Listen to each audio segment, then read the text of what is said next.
I think Americans are really good at tax because their system's so complicated and manual that you have to understand it. Whereas because we're just everything's pay as you earn here. Yeah.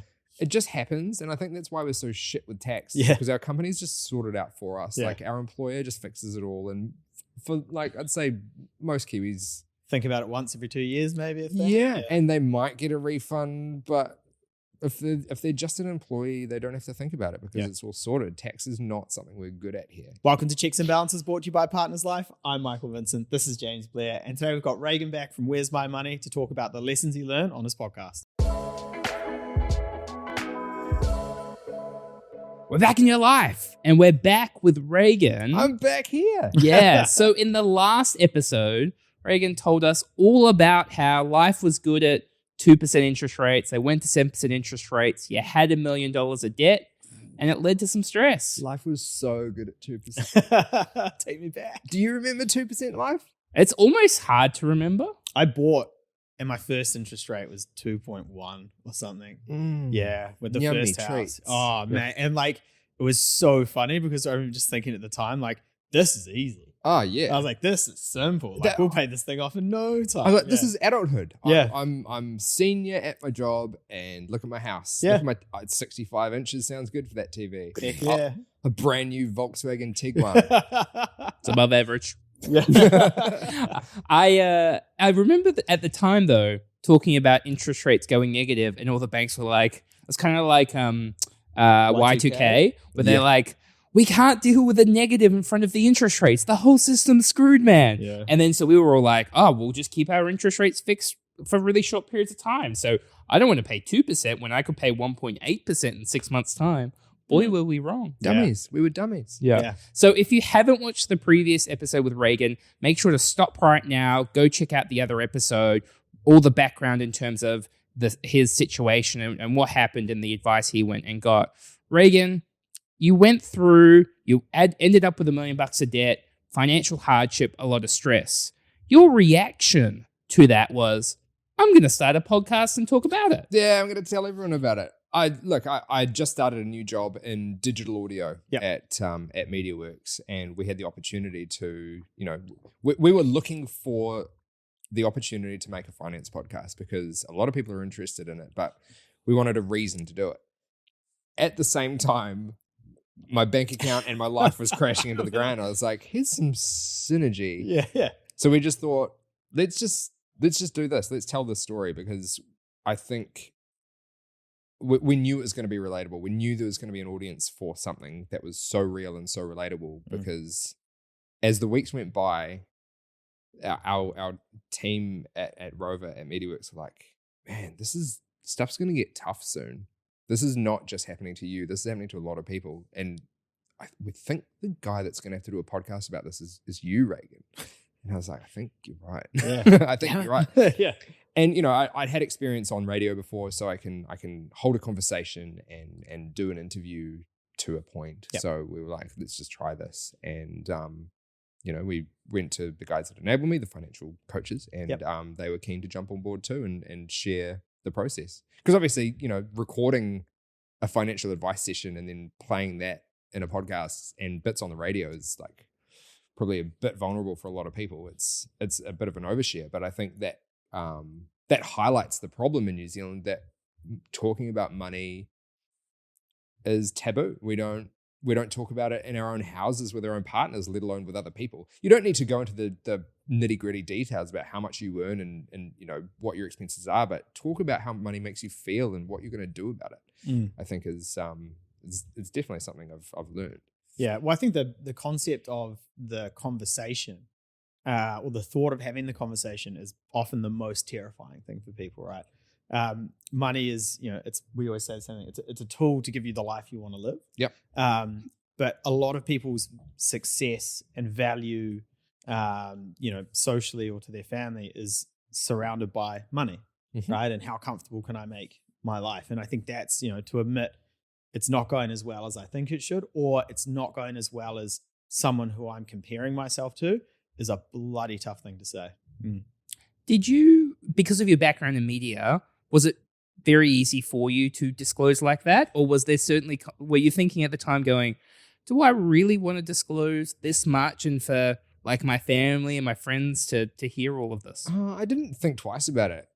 I honestly didn't. I don't know. That's weird. I thought twice about it for Laura's sake because she's not me. She's not as effervescently keen to talk about money as I am. To share.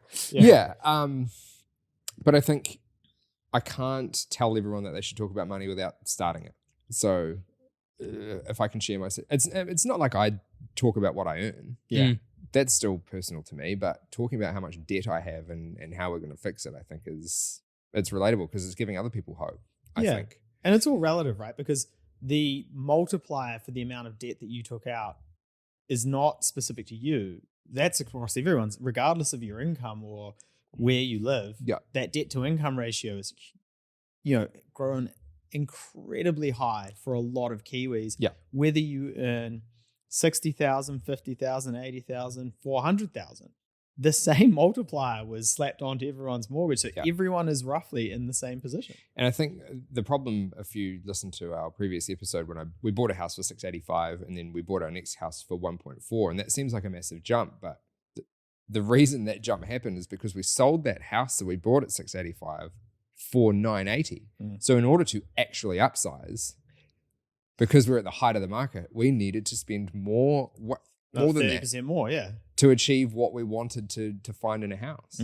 Yeah. And opposed to being in a buyer's market like we are right now, where you are really negotiating the vendor downwards, you're in a position where you're just getting beaten up auction after auction. You're you're getting more desperate. You're like, we're never going to win a place. And that just creeps and creeps and creeps you.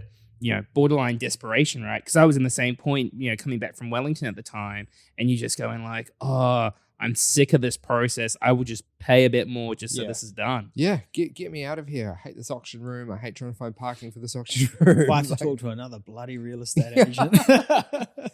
Yeah, just another 5,000. Oh, yeah. This house looks good on you, man. Yeah. Why, thank you.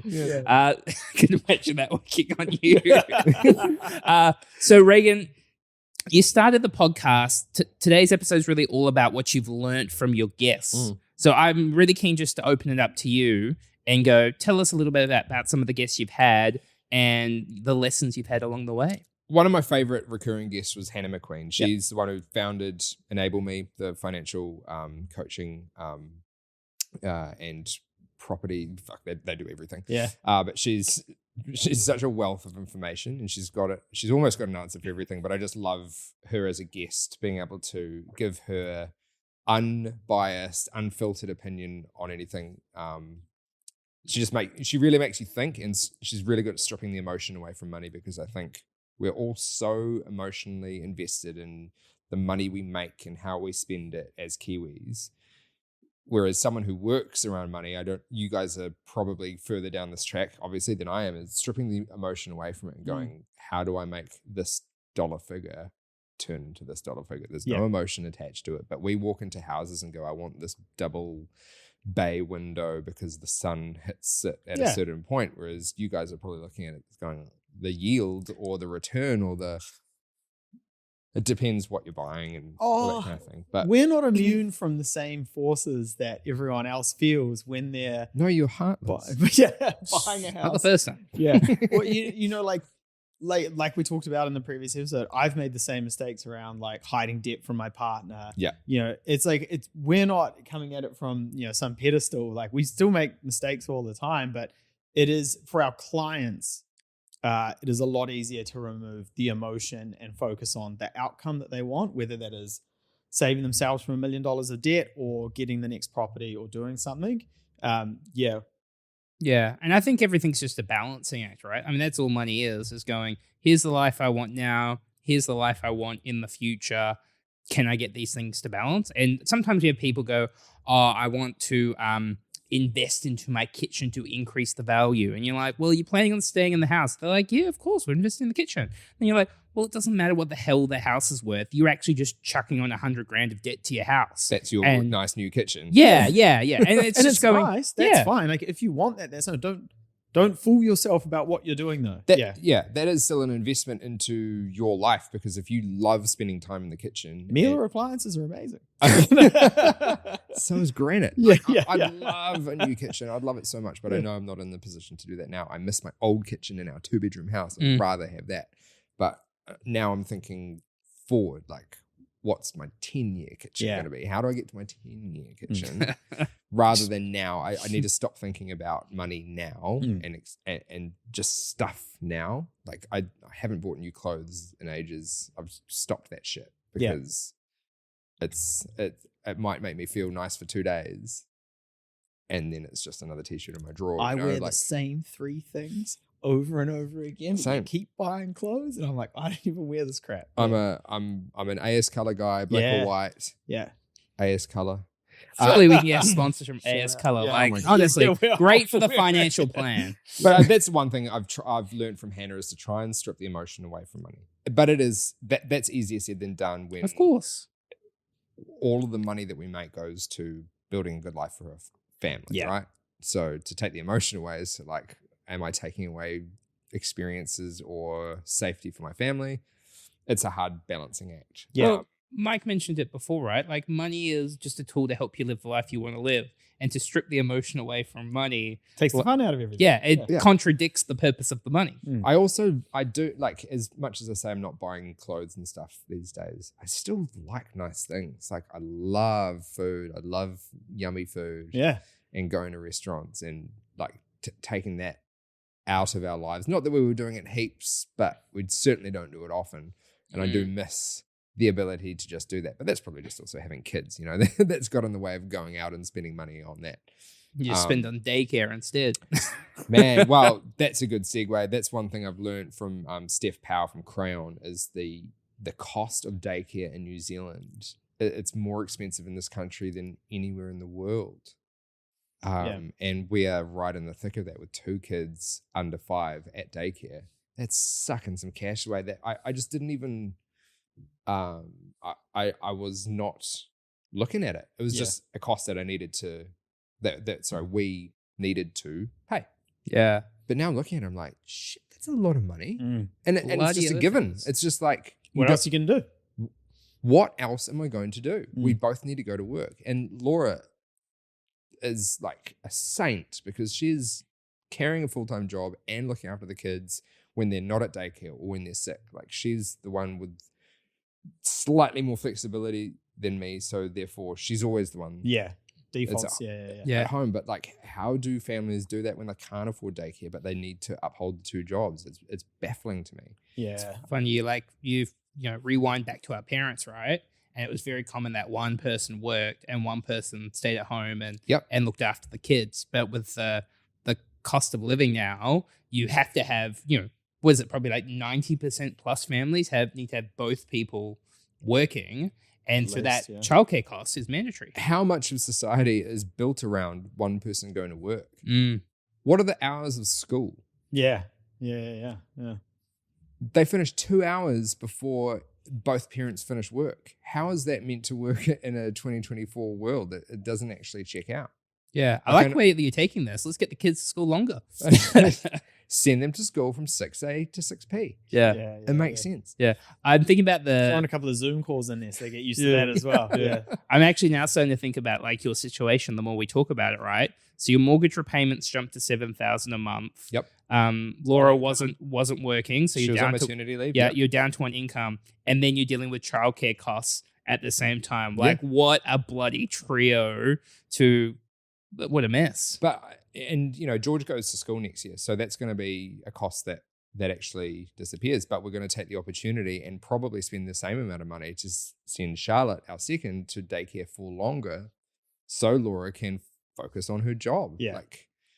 So it's kind of just going to level itself out until they're both at school. But it is really, really costly. Yeah. I get a report card on Cooper's daycare every day, because mine costs $1,000 a fortnight. And I know the St. Heliers prices, don't get me started. Jeez. There's a bloody Michelin star chef in there. there. I'd hope so. So anyway, you can get like measured on the size of the meal of like how much he eats. And if that boy doesn't come home with XLs in terms of the amount of food. I want them to be running a loss on Cooper. That's where I'm going with this thing. If he didn't finish his eye fillet. Yeah, he's been through 2 grams and 2 kilos of frog gua today. He left caviar on his plate. So Robbie and George talk about this being relatable, eh? Yeah. Let's move on. Okay, so that was your lesson from Hannah and Stephanie. What other lessons did you learn from the podcast? Look, I think there's always a way to make more money. Is the lesson I got from Tracy, Racy Tracy from Hamilton. Tracy. She's become a financial advisor as well, but she was in $97,000 worth of consumer debt. For one reason or another. Yeah, take another sip of that sparkling water.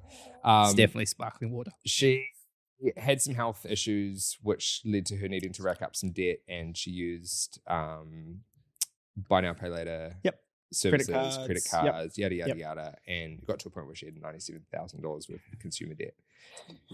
She decided enough was enough and started to side hustle on top of her normal job, and she paid it off within 3 years. What was her side hustle? What wasn't her side hustle? Oh. She picked up, I think the number was 17 different side jobs. Uber Eats deliveries, paper runs, census form deliveries. Yeah. Like she worked fucking hard and just found a way to make it work. Yeah. She would be doing jobs on her laptop in her car whilst doing Uber Eats deliveries, whilst picking up old pallets to turn into furniture to sell. Yeah. So by the time she paid off the debt, I think it had turned into $111,000 with interest. She got rid of it. That's actually, when you think about consumer debt interest rates, that's actually bloody good. Yep. That shows you the pace that she paid that off back, paid it back at, because that would easily, if you paid that back over snowballs 4 or 5 years, you're doubling it. Yep. Yeah. She got ahead of it really quick and smashed it. And she loved that process so much that she became a financial advisor. She got her qualifications. Awesome. She now is an advisor. She bought a house in Norton, in Hamilton, which she Norton. Wow. Yeah. Which she Racy Tracy and Naughty Norton. She Airbnbs this house that she bought and gets 100% tenancy on it. And so she still rents in Hamilton, but she owns this house on the other side of Hamilton that is just an Airbnb pure profit play for her. Yeah, and nice. She's making heaps of tin and loving life. So she's an amazing story of turning it around, regardless of what got her into. Like, it wasn't her fault necessarily that she got into that amount of consumer debt, because she had health problems and needed to just find the money quick. But even if it was her fault or it wasn't her fault, it doesn't matter. It doesn't matter. The situation you're in is the situation you're in. And the reality is, she put her foot down and did something about it. Yeah. She's such a great chat and a really good example of actually just taking it into your own hands and getting shit done. Yeah, I love that. She's incredible. Very good chat. Highly recommend you get her on this podcast as well. Yeah. She's awesome. I actually think that was one of our most highly downloaded episodes. Oh, cool. Because she was, she's a great chat. We don't feel self-conscious about that at all. That's fine. Yeah. No. How did we rank up? Yeah, what are you doing to make it guys? Trying to think of other guests that really, you guys. I mean, you've left us a little bit late in the piece, but now, you guys taught me a lot about investing in property and what it means to buy a house that's actually going to make you money versus something that is just going to feel nice to live in. Being smart about buying a house and investing cleverly. Yeah, I think the when we talk about property, we're maybe slightly biased, but when we talk about property, it is a great asset in certain situations, and it can be a great tool to get you to retirement. But it is not the be all and end all. It is not the right thing for everyone. Just because your mate at the barbecue owns 5 does not mean you need 5. Yeah, and that is that 2021 mindset of just we were just taking tickets. Like, give me another property, give me another property, give me another property. Do you have any reason? Like, why do you want another property? What do you want the property for? What do you know about property? Why is it going to work for you? Like, it just, it's really easy to get into that mindset of everyone else is doing it and I don't want to miss out, so I just want more. You can say the same thing about property, crypto, NFTs, anything like that. And, NFTs is probably the most extreme version of it because Lord knows they're worth 2/10 of nothing now. But, it's like the psychology around it all is basically exactly the same. Before we move on, we talk all the time about planning and growing our wealth, but protecting that wealth is just as important. That's why having the right insurance in place can help when life goes unexpectedly. And that's why this episode is brought to you by Partners Life, a New Zealand operated award-winning insurance provider with over 300,000 Kiwis insured and 89% of claims paid. Partners Life understand that having some insurance is better than having no insurance. They have flexible and personalized solutions for any budget or situation. Check out their website in our show notes below. One of my guests, the first guest, I think it was my first or second interview in the podcast, was Shamabil Jacob, who's an economist, who, compared to the Brad Olsons and the Tony Alexanders of this world, is definitely on the other side of the conversation. Left versus right, maybe, I'm not sure, but he's not, I don't want to say he's like anti-capitalism because that's ridiculous, but he's definitely like a great person to think about shaking up how you think about the world. And that came back to, why am I in this position? I thought I did everything right. That was the genesis of the podcast. I did everything I was told to do. I bought a house and got married and had kids. What am I fucking doing wrong? Shamabil is a big advocate for that European model of, why do we need to own a house? Rent a house. Build a better society where people rent and can choose where they want to live based on their needs versus what they can afford. Because so many of us only live where we do because we can afford it. Whereas if everyone were to rent, this is kind of a utopian thought, but if everyone just rented, you choose where you live where you need to live. Where you can affordability still comes into it, but I don't want to own a car, so I'll live close to a train station. My job's actually over here, not here, so I'll just live in the suburb and it's totally fine. But people feel the need to own a house in a nice suburb. I'm guilty of that. We're all guilty of wanting to do that. Rent and invest your money in other ways to generate income. How did that change? So you mentioned in the previous episode, you're taught, go to university, find a girl, marry the girl, get a job, and then buy a house. Renting, did it change your views on renting? I'm glad I had that conversation at the start of the podcast because it helped me open my horizons in terms of what is possible and what people can do. If I interviewed him at the end of the season, I think, even though I'm hunting for this financial freedom or financial independence, I still would have been cornered into, well, realistically, I still need to own my own home. But having that conversation at the start opened me to like, wow, anything is possible if it's going to work for you. I just liked his attitude of like, nah, we don't have to do this. And telling us that, New Zealand loves property. We love owning property, right? Telling me about the fact that Europe is based on renting. Like so many people rent, but they also are landlords. It was pretty eye-opening because we just don't, no one tells us that. Yeah, and if you even look at the American way of viewing savings, investments, finances, they're much more open about it. They talk a lot more openly about their finances. Property is not the be all and end all for them.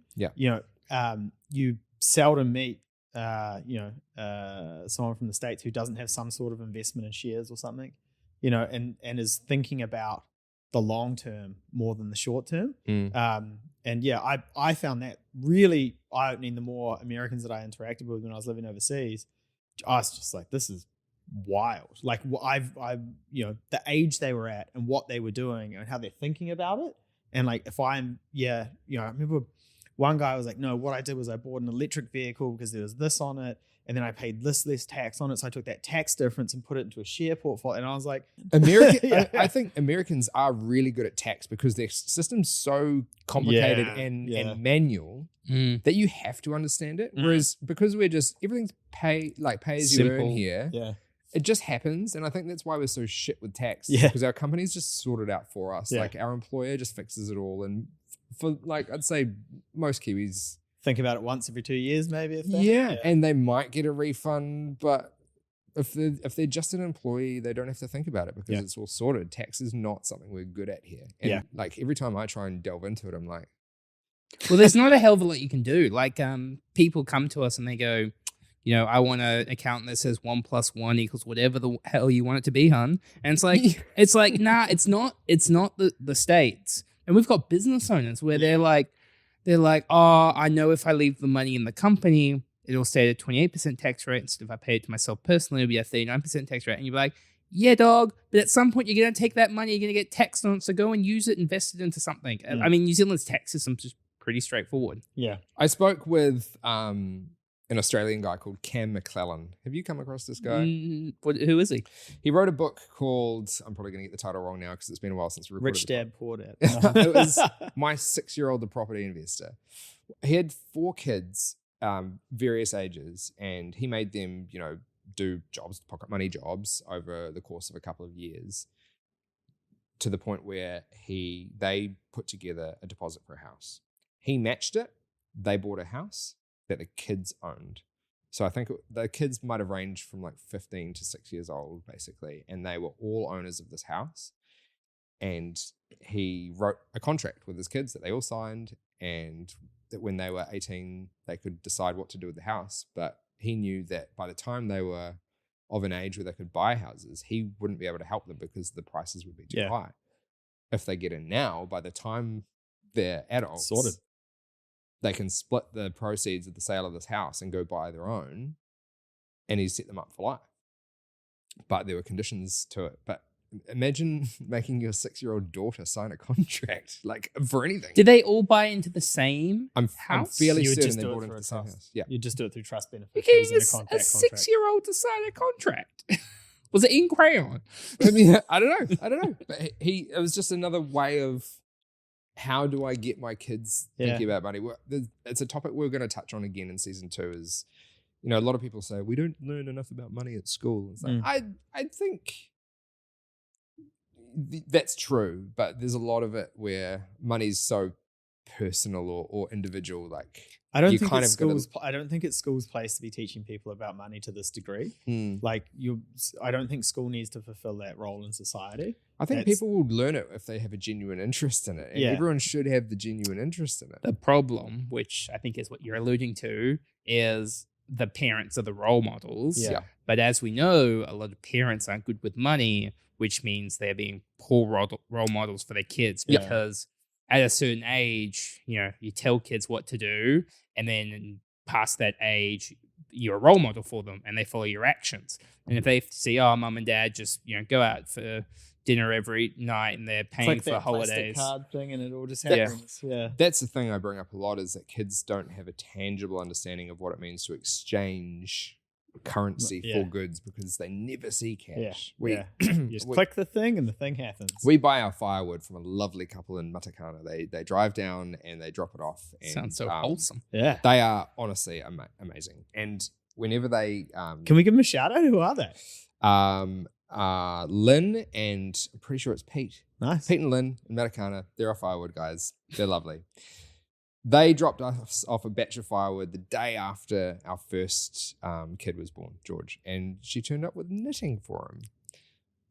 Now he's 4. We still get the firewood from the same people. They turned up. We pay them in cash, and they give some cash back and give it to George because they want him to have some pocket money. They're amazing. The last time they tried to do this, they handed him a $20 note, and he was like, "I don't want it." He didn't understand. He said, "What is this? What the fuck is this?" Yeah. Like, he's never actually seen physical currency. Just like, yoinks their card out of the wallet and was Yeah. like, I'll take this. paywave, thank you.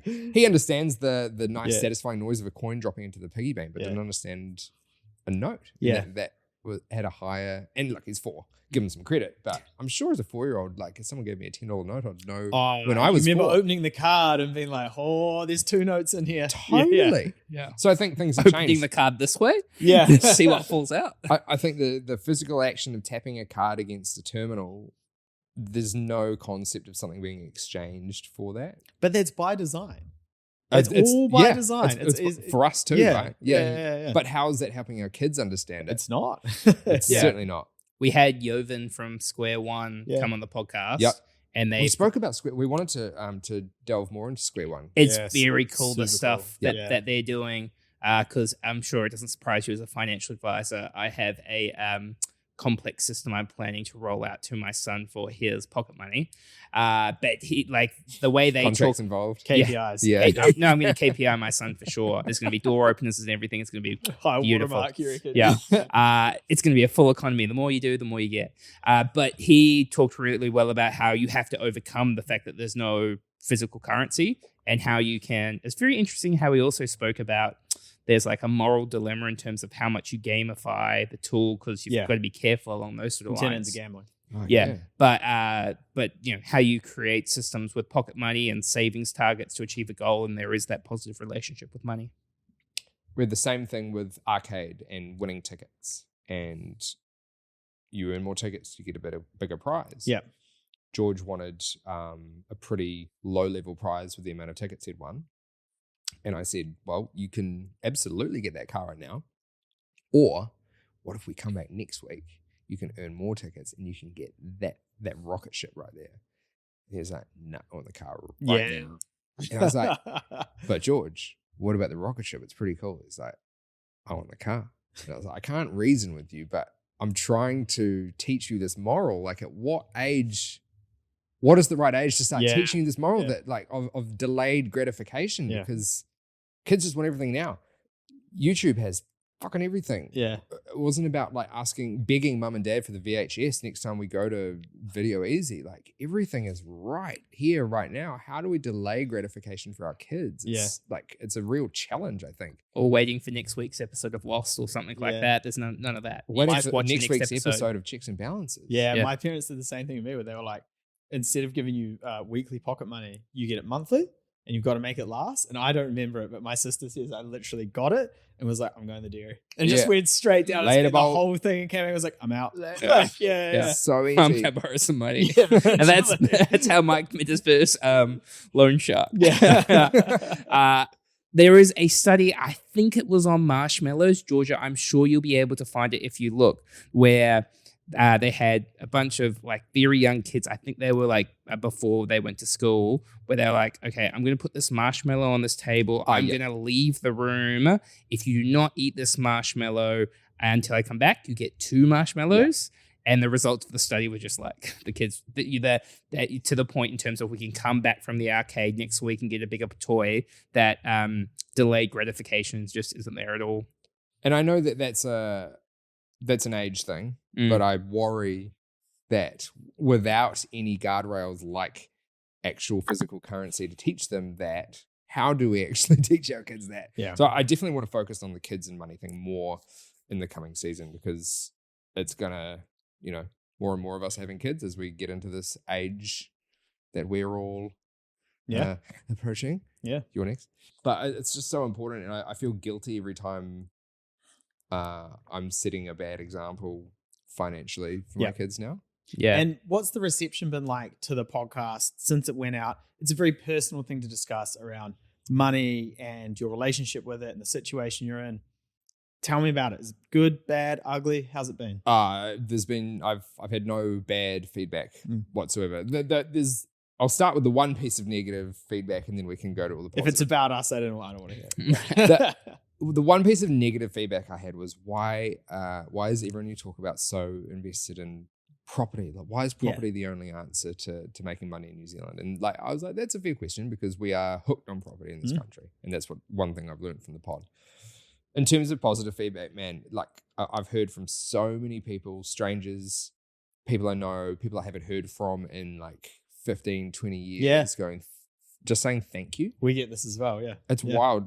Just actually thanking me for, and I don't want to just say me, because there's a great team that helped put the podcast together, but just saying thank you for bringing this, for telling your story, for making me feel like I am not a failure, like I'm not alone in this situation. I know that a lot of people have reached out for help with their finances since listening to the podcast. They've been hooked from episode 1 and they've binged it, or they've been hanging on for the next episodes to come out, which is a really cool feeling, knowing that what we've been making has actually been making a difference and people have been really enjoying it. And also people reaching out and asking our guests for little bits of advice too. And obviously we can't give them super specific personal advice, but in broad strokes, it's nice to be able to send them in the right direction or make them think a different way. But yeah, even hearing from people that I thought, it's so funny. Going back to high school when you think, you know who doesn't like you at high school and you deal with it because you've got your cliques and groups, but people from the cliques that didn't like you reaching out and saying, listen to your podcast, man. Thanks. Yeah. It's really cool. It's a cool feeling. Yeah. We were doing something on short-term debt in the socials and we put it out there, and someone who I went to school with messaged me and was like, same thing. This is so thank you so much. I'm up, we went from 2 incomes to 1. We're up to our eyeballs and credit cards. And I was like, cool. Why don't you reach out to a financial advisor? She literally was like, I'm too embarrassed. I was like, you've done the embarrassing bit. You've owned up to everything. You now just need to take that slight next step and go speak to someone. Yeah. Why be embarrassed about your situation? Can't you just flip that and feel empowered by the fact you're about to fix it? Yeah. Or get someone to help you fix it? But that shows how taboo money is. Yeah.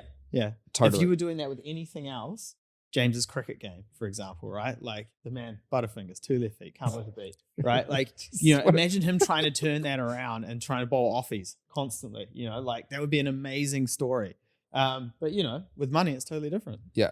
Yeah. I mean, it'd be a shame one just going to bowl leggies and live his lifestyle as well. Yeah. It would be awesome if we could all just not be so competitive as Kiwis, because we are all competitive. It's the keeping up with Joneses competitive bullshit. If we could all just be confident with money, not be fuck ups with high interest consumer debt, and just be real smart and not have to try and keep up with each other, but all just be awesome with money. That would be great. Oh man, yeah, 100%. Yeah. Well, I mean, Reagan, it does take some serious cojones to share your story and put yourself out there like you have.